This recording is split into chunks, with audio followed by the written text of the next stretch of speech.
In order to send a Newswire, you'll get started in the Media Relations Newswire tab.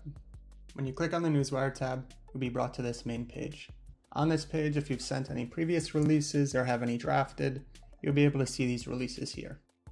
Now, before you can send a Newswire, the first thing you'll need to do is add your company.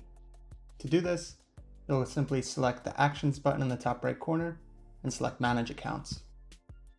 Now you'll see one account has already been added for this profile.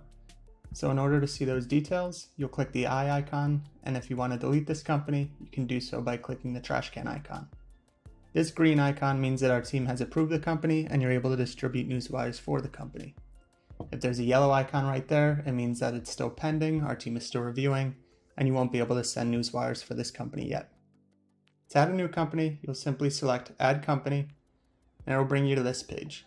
On this screen, you'll add all the different details about the company, such as the logo, the company name, the primary contact, etc.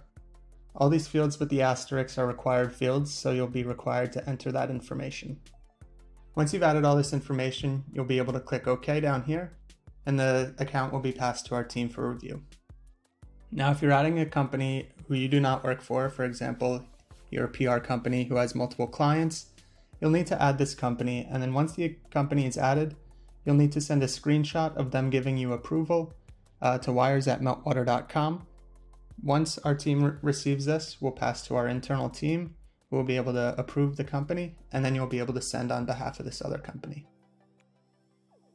Now, once the company is added, you'll be able to create a new Newswire. You can do this by clicking the Actions button in the top right corner and select Create a Newswire. This will bring you to a page where you'll be able to select the destinations for your Newswire. So for example, you can see that there are 10 US or Canada national credits available. So to select one of these, you'll click Add Newsline and select the circuit that you want to send to. So if you select USA National, you'll see this is now selected. And over on the right side, it says you're using one credit since you're sending to one circuit. If you wanted to send to the US and Canada, you'd select them both, and you'd see that now it will use 2 credits. To delete one of these, you would just simply select the X icon next to it. Now once you've selected your circuit, you'll click Next in the bottom right corner, and you'll be brought to a page where you can add all the details about your wire. If you were using a company that has a logo, the logo would automatically be filled in here, and then you'll just need to enter the different text in these fields. So you'll enter the title or the headline in this box. If you have a subheadline, you'll be able to add this here. And the point of origin, which is where the release is being distributed from. We see a lot of companies use the location where they're headquartered from, but you can put whatever location you'd like. Now down below is the body field, where you'll be able to enter the body text for the release. Now you can either type this in, or you can copy and paste from a Word document.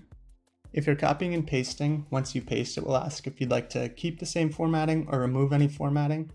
So if you want the release to mimic how it looks in your Word document, you'd select Keep Formatting, and all the spacing and all those details would be reflected in the body. Once you have text included, you'll have a few different options for customizing it. So for example, you can bold, italicize, or underline text. If you want to center it or right justify it, you'll be able to. You'll also be able to add bullet points and a numbered list, as well as a table in case you're utilizing one of those. We'll also be able to add hyperlinks within here by clicking this link icon.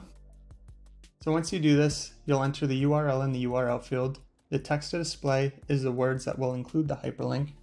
And the title, this is the text when you hover over a hyperlink, the text that is displayed. So you can customize this to say whatever you'd like. Lastly, you'll be able to select if you want it to open in the current window or a new window, which just means that when you click on a hyperlink, it would open in a new tab. Lastly, if you have any coding knowledge, you can adjust the source code here just to play with the spacing and whatnot. We recommend not doing this unless you have a deep understanding of source code, but if you ever need help formatting a release, you can always use our live chat or send an email to wires@meltwater.com and we can assist with customizing. Down below is the contact information that will be displayed below the release. So you can adjust this as well, but when you add the company, you'll add a default contact. So you can always come in and edit this if you'd like. Over here on the right side, you'll have a few different options. So if you want to include any attachments, such as images, you'll be able to add an attachment here. To do this, you would just select your attachment, And then once it loads, you'll need to add a title and a caption for all different attachments. Now please note, you're limited to 2 attachments for the release, so you'll just need to enter a title and a caption for this. Down below are a few other fields. Related links. If you want to include a link at the end of your release, you'll be able to do so by clicking this plus icon. So if you wanted to include your company's website, you could just put your company name and then enter the URL. Subject codes are used for categorizing the releases, so if you want to add some of these, you're more than welcome to. For example, if you're sending a company announcement and you want it to be filtered like this on Globe's site, you could select company announcement, and this would be reflected once Globe publishes it on their site. Industries are different topics that the release is about. So for example, if you're writing a release about a technology release, you'd come down and select technology, and then once it's added to Globe's site, it'll be classified under the technology field. Lastly, are release tags. So these are 3 to 5 words or phrases that you'd like included as a tag, and Globe uses these downstream just for categorizing releases. These fields aren't necessary, but they are great if you want Globe to categorize your release a certain way.